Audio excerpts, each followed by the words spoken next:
Telangana private ఉద్యోగ సంఘం greater Hyderabad ఉపాధ్యక్షురాలుగా Sheikh Razia బేగంను నియమిస్తూ రాష్ట్ర అధ్యక్షులు గంధం రాములు నియామక పత్రం అందజేశారు. ఈ కార్యక్రమంలో మహిళా రాష్ట్ర అధ్యక్షురాలు శ్రావణి రెడ్డి, రాష్ట్ర మీడియా సెల్ అధ్యక్షులు ఎర్ర యాకన్న, గ్రేటర్ హైదరాబాద్ కార్మిక విభాగం నాయకురాలు ఆకుల పద్మావతి తదితరులు పాల్గొన్నారు.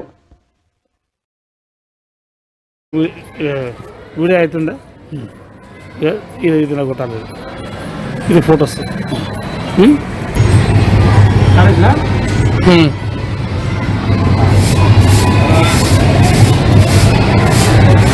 కంగ్రాచులేషన్స్ అమ్మా.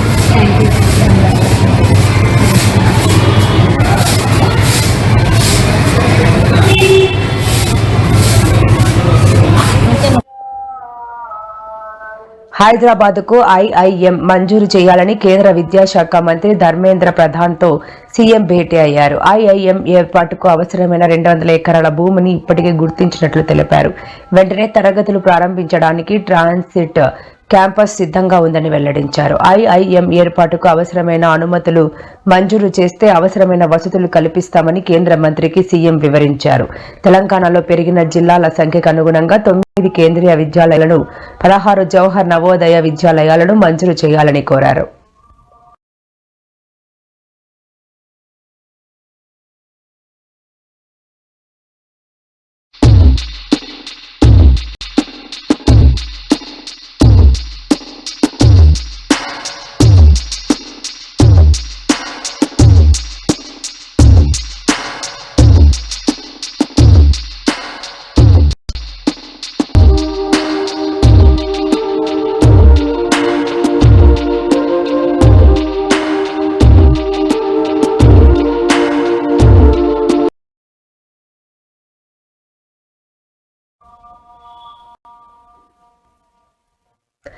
తెలంగాణ జాగృతి పోరాటాలతోనే ఐడిపిఎల్ సహా ప్రభుత్వ భూముల ఆక్రమణలపై విచారణకు ప్రభుత్వం ఆదేశించారని జాగృతి అధ్యక్షురాలు కల్వకుంట్ల కవిత పేర్కొన్నారు. ఇది ముమ్మాటికి తెలంగాణ జాగృతి విజయమేనని అన్నారు. జనంబాట కార్యక్రమంలో భాగంగా మేడ్చల్ జిల్లా పర్యటన సందర్భంగా ఐడిపిఎల్ సహా ప్రభుత్వ భూముల ఆక్రమణల విషయాన్ని ప్రజలు తన దృష్టికి తీసుకువచ్చారని తెలిపారు. కాంగ్రెస్ ప్రభుత్వం వచ్చిన తర్వాత వివిధ విచారణల పేరుతో ప్రచారం చేసుకోవడం తప్ప చర్యలు తీసుకున్న దాఖలాలు లేవన్నారు. ప్రభుత్వ భూముల ఆక్రమణలపై విచారణ త్వరితగతిన పూర్తి చేసి ప్రభుత్వ భూములను అక్రమార్కుల చెర నుండి విడిపించాలని చెప్పారు. ఆ భూములన్నీ ప్రజలకే చెందాలని కవిత డిమాండ్ చేశారు.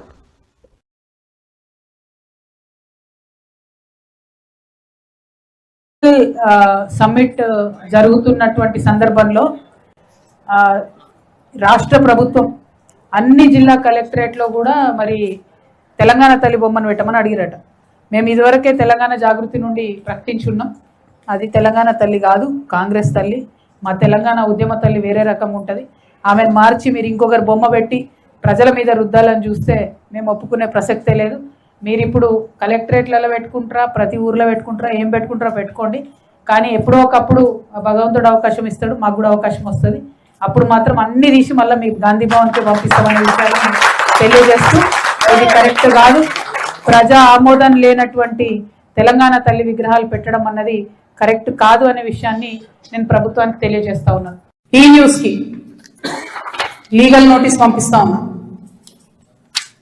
నా భర్త పేరు పెట్టి కృష్ణారావు అనేటటువంటి ఎమ్మెల్యే గారు ఏదైతే ప్రెస్ మీట్ పెట్టినరో, మీరేమన్నా ఆల్తు ఫాల్తు social media channel T News అంటే శాటిలైట్ ఛానల్, మీరు ఒక పార్టీని రిప్రజెంట్ చేసే ఛానల్, కనీసం వెరిఫై చేసుకోరా? ఏది పడితే అది వేసేసుడేనా? వేరే వాళ్ళది వేస్తే వాళ్ళు ఊరుకున్నారేమో, నేను ఊరుకునేదాన్ని కాదు, ముందే చెప్తున్నాను. టీ న్యూస్కి లీగల్ నోటీస్ ఇస్తున్నాం. 1 వీక్ లో పబ్లిక్ అపాలజీ చెప్పాలి బిడ్డ. పబ్లిక్ టీ న్యూస్కి లీగల్ నోటీస్ ఇస్తున్నాం. వేసేసుడేనా?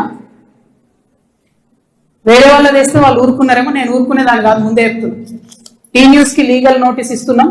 1 వీక్ లో పబ్లిక్ అపాలజీ చెప్పాలి బిడ్డ. పబ్లిక్ అపాలజీ కోర్టుకి ఈడుస్తాం ఏమనుకుంటున్నారు. తర్వాత ఏలేటి మహేశ్వర్ రెడ్డి గారు, వీరికి కూడా నోటీస్ ఇస్తున్నాం, లీగల్ నోటీసు. 1 వీక్ లో మీరు కూడా తప్పుడు సమాచారాన్ని ప్రజలకు ఇచ్చినందుకు నా భర్త గారికి, నా యొక్క పరపతిని దెబ్బతీసే ప్రయత్నం చేసినందుకు నాకు పబ్లిక్ అపాలజీ చెప్పాలని మహేశ్వర్ రెడ్డి గారికి డిమాండ్ చేస్తా ఉన్నాను.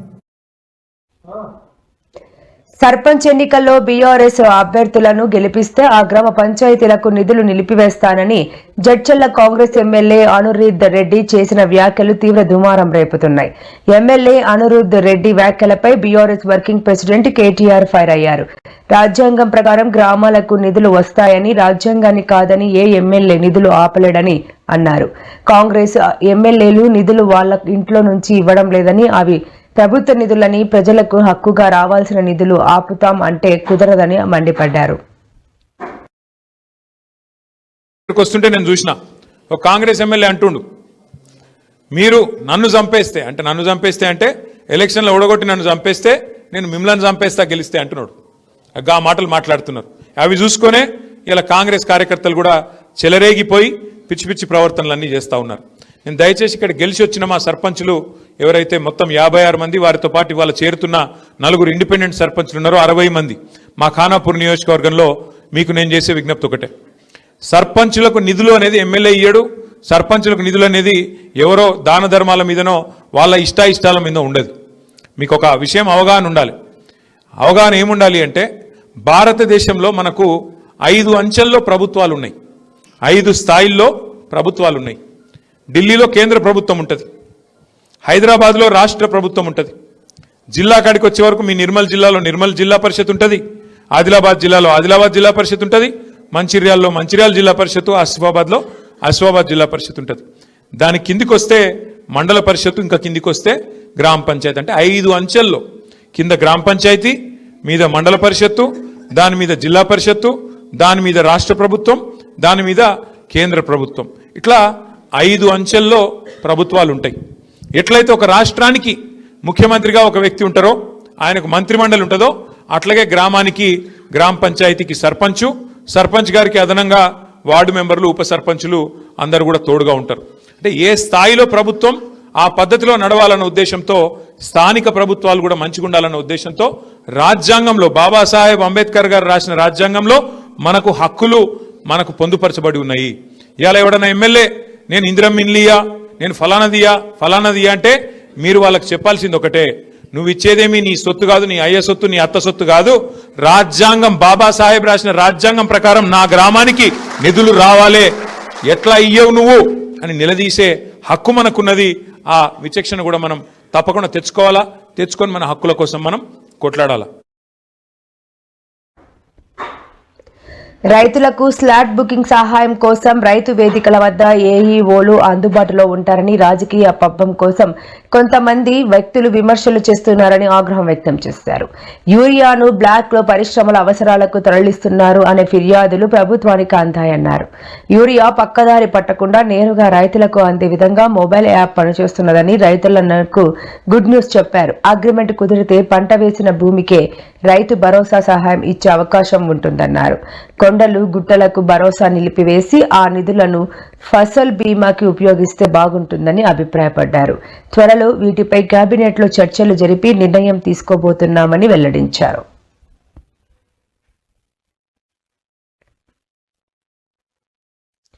అమరవీరుల స్తూపం వద్ద తెలంగాణ గవర్నర్, డిప్యూటీ సీఎం బట్టి నివాళులు అర్పించారు. మంగళవారం విజయ్ దివాస్ సందర్భంగా సికింద్రాబాద్ ప్యారేడ్ గ్రౌండ్ లో అమరవీరుల స్తూపం వద్ద దేశం కోసం ప్రాణాలు అర్పించిన వీర జవాన్లకు నివాళులు అర్పించారు. అలాగే రాష్ట్ర governor Jishnu Dev Varma, deputy CM బట్టి విక్రమార్క, త్రివిధ దళాల అధికారులు గౌరవ వందనం చేశారు. ఈ సందర్భంగా డిప్యూటీ సీఎం బట్టి విక్రమార్క మల్లు మాట్లాడుతూ 1971లో భారత సైనికులు ప్రదర్శించిన అపూర్వమైన ధైర్య సాహసాలతో బంగ్లాదేశ్ విముక్తి సాధించిన రోజు విజయ్ దివాస్ చరిత్రలో గర్వించదగిన రోజని తెలిపారు.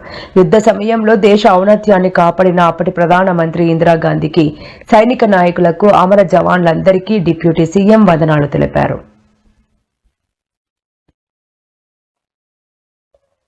ఆంధ్రప్రదేశ్లో ఎప్పటి నుంచో పెండింగ్ లో ఉన్న పోలీస్ కానిస్టేబుళ్ల భర్తీ ప్రక్రియను కూటమి ప్రభుత్వం పూర్తి చేసింది. మొత్తం 6,100 పోస్టులకు గాను 6,014 మందిని ఎంపిక చేసింది. ఈ నేపథ్యంలో కొత్తగా ఎంపికైన కానిస్టేబుళ్లతో సీఎం చంద్రబాబు ఈ రోజు సమావేశమయ్యారు. మంగళగిరిలోని ఏపీఎస్పీ 6వ బెటాలియన్ ప్రాంగణంలో సాయంత్రం 5 గంటలకు ఈ కార్యక్రమం జరిగింది. కొత్తగా ఉద్యోగాలకు ఎంపికైన అభ్యర్థులు ఈ నోటిఫికేషన్ ద్వారా 6,014 మంది సెలెక్ట్ అవ్వగా వీరిలో 5,757 మంది ట్రైనింగ్ కు ఎంపికయ్యారు. Mr. Shrikesh, Commissioner Survey and Settlement, to hand over the bouquet to the Honorable Revenue Minister.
విజయవాడలోని జోజీనగర్లో మాజీ సీఎం వైసీపీ అధినేత వైఎస్ జగన్ పర్యటించారు. విజయవాడ భవానీపురంలోని జోజీనగర్లో ఇటీవల 42 ఫ్లాట్లను అక్రమంగా కూల్చివేసిన కూటమి ప్రభుత్వంపై ఆగ్రహం వ్యక్తం చేశారు. బాధిత కుటుంబాలన్నీ స్వయంగా కలిసి స్వయంగా పరామర్శించిన వైఎస్ జగన్ అనంతరం ఏర్పాటు చేసిన విలేకరుల సమావేశంలో మాట్లాడారు. జోజీనగర్లోని విలువైన భూమిని దక్కించుకునేందుకు కొందరు ప్రయత్నిస్తున్నారని జగన్ అన్నారు. తప్పుడు డాక్యుమెంట్లో సొసైటీను సృష్టించి భూమిని కాల్చేయాలని చూస్తారని ఆరోపించారు. 42 కుటుంబాలు 25 ఏళ్లుగా ఇక్కడే ఉంటున్నాయని తెలిపారు.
చేసి విజయవాడ మున్సిపల్ కార్పొరేషన్ వాళ్ళు వీళ్ళు ఇల్లు కట్టుకుంటా ఉంటే ఇళ్ళకు కూడా ప్లాన్ అప్రూవల్స్ శాంక్షన్ చేసి స్టాంప్ వేస్తారు. మరోవైపున బ్యాంకుల వాళ్ళు డ్యూ డెలిజెన్స్ పూర్తి చేసి వీళ్ళందరికీ లోన్లు కూడా ఇచ్చారు. ఇక్కడ ఉన్న వాళ్ళు దాదాపుగా ఒక్కొక్కరు 20 లక్షలు 25 లక్షల రూపాయలు పైన వీళ్ళంతా కూడా లోన్లు కూడా తీసుకుని ఎన్నో సంవత్సరాలుగా వీళ్ళు ఈఎంఐలు కూడా కడతా ఉన్నారు. మరి నేను అడుగుతా ఉన్నా, స్థలం వేరొకరిదే అయితే రిజిస్ట్రేషన్ మీరు ఎలా చేయించారు అని అడుగుతా ఉన్నా. స్థలం వేరొకరిదే అయితే బిల్డింగ్ అప్రూవల్ ప్లాన్స్ ఎలా ఇచ్చారు అని అడుగుతా ఉన్నా. స్థలాలు వేరొకరివే అయితే ఈ ఇళ్లకు కరెంటు, డ్రైనేజు, ఇతర కనెక్షన్స్ అన్ని ఎలా ఇచ్చారు అని అడుగుతా ఉన్నా. వేరొకరిదే ఈ స్థలం అయితే వీటికి ఇక్కడ ఉన్న వాళ్లకు బ్యాంకు లోన్ ఎలా ఇచ్చారు అని అడుగుతా ఉన్నా. రిజిస్ట్రేషన్లు చేశారు, బిల్డింగ్ ప్లాన్ అప్రూవల్స్ ఇచ్చారు, అన్ని రకాల పర్మిషన్స్ ఇచ్చినారు. చివరికి వీరికి బ్యాంకులు వాళ్ళు లోన్లు కూడా ఇచ్చాయి వాళ్ళ డ్యూ డెలిజెన్స్ పూర్తి చేసి. మన ఇన్ని సవ్యంగా ఉన్నప్పుడు ఇది ఏ రకంగా గవర్నమెంట్ ముందుకు వచ్చి వీళ్ళకి ఎటువంటి న్యాయము చేయాలి అని కనీసం ఆలోచన కూడా లేకుండా, ఎటువంటి ముందస్తు నోటీసు కూడా ఇవ్వకుండా వీళ్ళ ఇళ్లలో ఉండగానే 200 మంది పోలీసులు పైసలకు వచ్చి ప్రైవేట్ వ్యక్తులకు మద్దతు ఇస్తూ ఒక్లేన్లు పెట్టి, జేసీబీలు పెట్టి, బుల్డోజర్లు పెట్టి ఏకంగా బిల్డింగులు పగలగొట్టడం జరిగింది. నేను అడుగుతా ఉన్నాను, వీళ్ళు చాలా మంది చెప్పడం కూడా జరిగింది, ఈ స్థలాలు మళ్ళీ క్రయ విక్రయాల్లో ప్రాపర్టీస్ ను 20 లక్షలు 25 లక్షలు ఒక్కరికి కూడా ఆ నష్టంలో ప్రభుత్వం భాగస్వామ్యమై వీళ్ళందరికీ తోడుగా ఉంటుందని చెప్పి సుప్రీంకోర్టులో కానీ హైకోర్టులో కానీ వీళ్ళ తరపున ఆర్గ్యూ చేసేదానికోసం కూడా ఈ 2 ఎకరాల 17 సెంట్లకు సంబంధించి దాదాపుగా 42 కుటుంబాలు 25 సంవత్సరాలుగా ఇక్కడే నివాసమై ఉంటున్నాయి. ఇల్లు కట్టుకొని ఉన్నారు. ఈ మాదిరిగా ధ్వంసం చేశారు. సుప్రీంకోర్టులో ఈ స్థలానికి సంబంధించి ఓవైపు ఏమో న్యాయ పోరాటం జరుగుతా ఉంది. సుప్రీంకోర్టులో పిటిషన్ పెండింగ్ లో ఉంది. డిసెంబర్ 31వ తారీఖు వరకు పోలీసులను లోకేష్ గారి ఇన్వాల్వ్మెంట్, లోకల్ ఎంపీ కేశినేని చిన్ని పూర్తిగా ఇన్వాల్వ్ అయి ఉన్నారు. ఇక్కడ కార్పొరేటర్ కూడా జనసేన పార్టీకి సంబంధించిన కార్పొరేటర్ కూడా ఒక ఆయన, ఆ జనసేన కార్పొరేటర్ కి సంబంధించిన వాళ్ళ బ్రదర్ కూడా ఇన్వాల్వ్ అయి ఉన్నారు. ఇంతమంది కలిసి అధికార దుర్వినియోగం అనేది ఎలా ఉంటుందన్న దానికి నిదర్శనం ఇది. 5 విలువ చేసే భూములను ఉచితంగా ఇస్తామంటే కొందరు నవ్వారు. భూములు ఇస్తే సంస్థలు వస్తాయని ఎగతాళి చేశారు. కానీ నేడు కాగ్నిజెంట్, టీసీఎస్ వంటి ప్రతిష్టాత్మక సంస్థలు విశాఖపట్నంకు వచ్చాయని రాష్ట్ర ఐటీ విద్యాశాఖ మంత్రి నారా లోకేష్ తెలిపారు. విశాఖపట్నంలో జరిగిన మాన్సాస్ జీఎంఆర్ ఏవియేషన్ ఎడ్యుసిటీ ప్రాజెక్టును ముఖ్య ఆహ్వానితులుగా ఆయన ప్రారంభించారు. ఈ సందర్భంగా మంత్రి లోకేష్ మాట్లాడుతూ పరిశ్రమలు, సంస్థలకు ఉచితంగా భూములు ఇవ్వాలనే తమ నిర్ణయం వల్లే నేడు ప్రతిష్టాత్మక ఐటీ కంపెనీలు ఏపీకి వస్తున్నాయన్నారు. Before I came here, I launched the Cognizant office. After this, we're going and laying the foundation stone for Cognizant also to build their campus here in Visakhapatnam. This morning, Vijay ji and Ravi ji of Cognizant had a good meeting, and they were talking about how together they can do the next script journey. So my only request is, please don't get them to open offices in India. It's nothing less than 15, 16, 18 hours a day when it comes energized.